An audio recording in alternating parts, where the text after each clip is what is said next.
Hello everyone. आज हम लोग सॉल्व करेंगे एक्सरसाइज 7.2 का question 6। If 1 2 4y x6 and 3 5 are the vertices of a parallelogram taken in order. Taken in order का मतलब है ये पहला वर्टेक्स है, ये दूसरा है, ये तीसरा है और ये चौथा है। Find x and y। आपको ये दिया गया है कि ये वर्टेक्स एक पैरेललोग्राम के हैं और साथ में आपको x और y की वैल्यू बतानी है, यानी x और y ये रहा, इन दोनों की आपको वैल्यू बतानी है। तो मान लेंगे एक पैरेललोग्राम है, ये आपका पहला वर्टेक्स है 1 2, उसके बाद दूसरा वर्टेक्स लिखेंगे और उसके बाद ऑर्डर से तीसरा वर्टेक्स लिखेंगे और फिर चौथा। सबको नाम दे देंगे ए बी सी डी। तो यहाँ पे ए बी सी डी एक पैरेललोग्राम है, ये आपको पता चल गया। दूसरा क्या पता चल गया, सबके कोऑर्डिनेट। ठीक है, आपको बताना है x और y की वैल्यू। तो आप यहाँ क्या कर सकते हैं, अगर आप डिस्टेंस लें तो AD इक्वल्स टू BC होगा और इसका यूज करके आप x और y में रिलेशन बताएंगे। उसके बाद AB और CD भी आपस में इक्वल होगा, इन दोनों को सॉल्व करके x और y में एक और रिलेशन बनेगा। तो यहाँ से आपको दो इक्वेशन मिल जाएंगे और दो वेरिएबल हैं, तो उनको सॉल्व करके आप वैल्यू निकाल सकते हैं। बट वो प्रोसेस बहुत टफ है, तो वैसे आप बिल्कुल नहीं करेंगे। तो हम क्या करते हैं ना, इसके डायगोनल्स लेते हैं, AC और BD। क्योंकि पैरेललोग्राम की एक और प्रॉपर्टी होती है कि इसके जो डायगोनल्स होते हैं ना वो एक दूसरे को बाइसेक्ट करते हैं।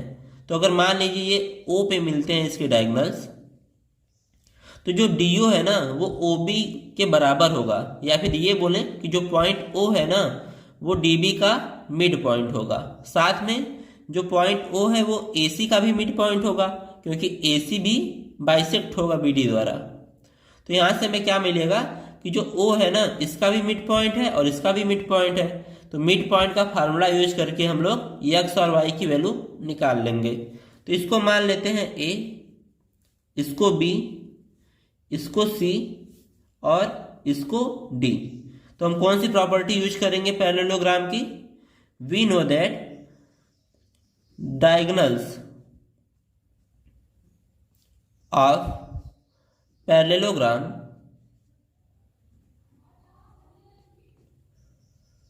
bisects each other।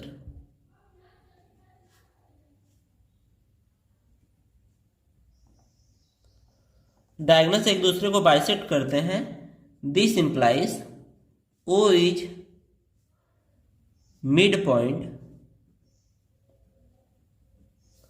Of BD। O BD का मिड पॉइंट होगा। तो यहां से कोऑर्डिनेट क्या हो जाएगा, कोऑर्डिनेट ऑफ O। हम O का कोऑर्डिनेट निकाल रहे हैं इसका। तो ये BD का मिड पॉइंट है। तो मिड पॉइंट के लिए फार्मूला क्या होता है, मिड पॉइंट के लिए फार्मूला होता है x1 प्लस x2 अपॉन 2 फिर y1 प्लस y2 अपॉन 2। तो फार्मूला लिख देंगे x1 प्लस x2 अपॉन 2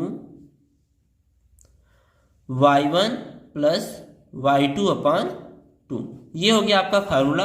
अब देखिए BD का मिड पॉइंट निकाल रहे हैं, तो यहाँ पे ये हो गया x1, ये हो गया y1, ये हो जाएगा x2 और ये हो जाएगा y2।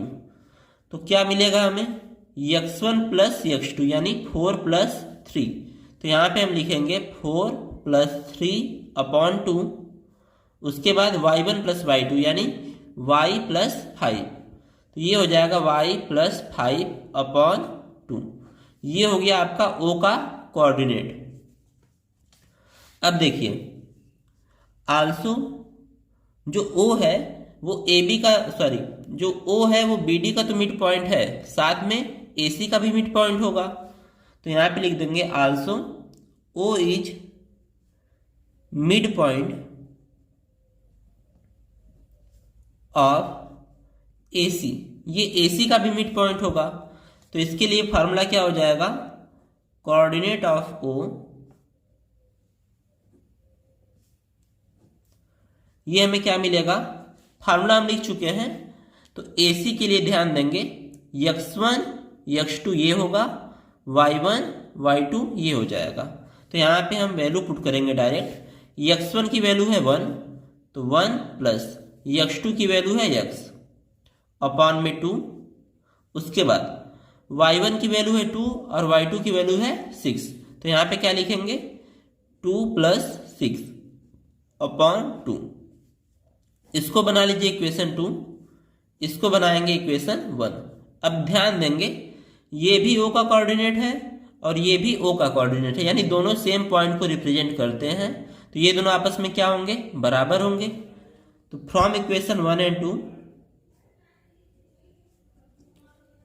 इक्वेशन 1 और 2 से हमें क्या मिलेगा, देखिए 4 plus 3 upon 2 y plus 5 upon 2 equals to 1 plus x upon 2 और 2 प्लस 6 अपॉन 2।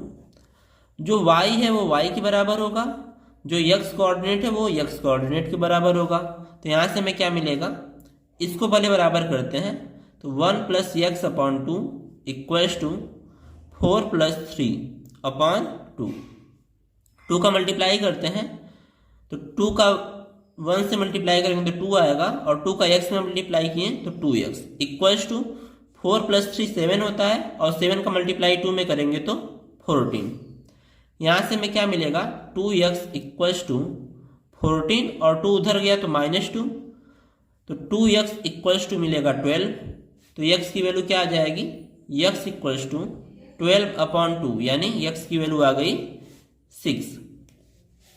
अब हम y की भी वैल्यू निकाल लेते हैं, तो ध्यान दीजिए y plus 5 upon 2 equals to मिलेगा 2 प्लस 6 अपॉन 2, क्योंकि ये इसके बराबर होगा। तो यहाँ से y प्लस 5, ये 2 इधर आएगा तो मल्टीप्लाई में हो जाएगा, इक्वल्स टू 2 2 जा 4 प्लस 2 6 जा 12। आप चाहें तो ऐड करके मल्टीप्लाई कर सकते हैं, तो 2y प्लस 2 का 5 में मल्टीप्लाई करेंगे तो 10 आएगा, इक्वल्स टू 12 प्लस 4 16, तो 2y इक्वल्स टू मिलेगा 16 माइनस 10, तो 2y इक्वल्स टू मिल गया आपको 6, और y की वैल्यू क्या आ जाएगी 6 अपॉन 2, तो y की वैल्यू आ गई आपकी 3। हमसे x और y की वैल्यू पूछा था और यही हमारा आंसर होगा।